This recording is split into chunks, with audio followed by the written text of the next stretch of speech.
Hello viewers, আসসালামু আলাইকুম। আশা করি সবাই অনেক ভালো আছেন।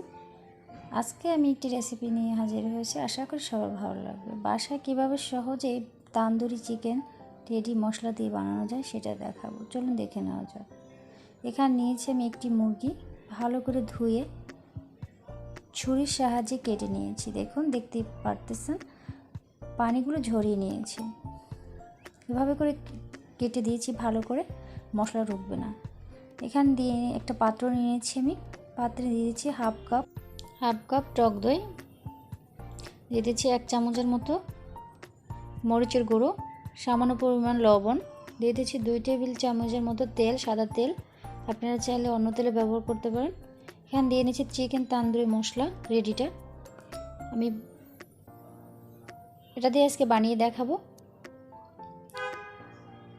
এখান দিয়ে আমি নিয়ে নেব 2 টেবিল চামচের মতো মশলা। এখানে দিয়ে দিচ্ছি 1 টেবিল চামচের মতো সয়া সস, 1 টেবিল চামচের মতো লেবুর রস, সামান্য পরিমাণ ফুড কালার দিয়ে আমি এটাকে ভালো করে হাতের সাহায্যে মেখে নিচ্ছি। দেখুন মেখে নেওয়ার পরে এখন আমি চিকেনগুলোকে ম্যারিনেট করে নিব। চিকেনগুলোকে এক সাথে আমি করে নিচ্ছি, দিয়ে নিচ্ছি। দেখুন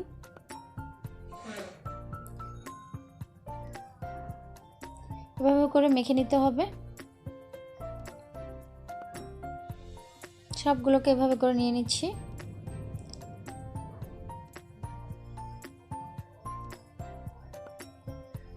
মেখে একটা সাইডে রেখে দিব। মাখানো হয়ে গেছে, এখন একটা সাইডে ঢেকে রেখে দিচ্ছি। ফিরে আসছি 1 ঘন্টা পর। 1 ঘন্টা পরে ফিরে আসছি। আমার হাতে সময় কম ছিল, সেই জন্য আপনারা চাইলে 4-5 ঘন্টা রাখতে পারেন। পরিমাণ তেল দিয়ে নিচ্ছি। দেখুন দিয়ে আমি এখানে চিকেনগুলো দিয়ে দিচ্ছি। বেশি তেল লাগবে না, যেহেতু তেল আমি দিয়ে এখানে ম্যারিনেট করে রেখেছি। অল্প আছে ভেজে নিতে হবে। দেখুন ভেজে এখন আমি 2-3 মিনিট পর উল্টিয়ে দিচ্ছি, ভালো করে উল্টিয়ে দিচ্ছি।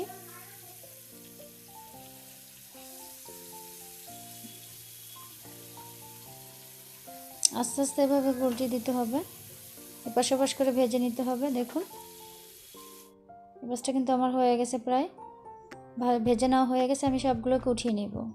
আশা করি আমার ভিডিওটা ভালো লেগেছে। আর আমি এটাকে সবগুলো উঠিয়ে আমি পরিবেশন করে নিচ্ছি। দেখুন পরিবেশন করবো কত লোভনীয় হয়েছে। আজকে এই পর্যন্ত, আল্লাহ হাফেজ। সবাই ভালো থাকবেন।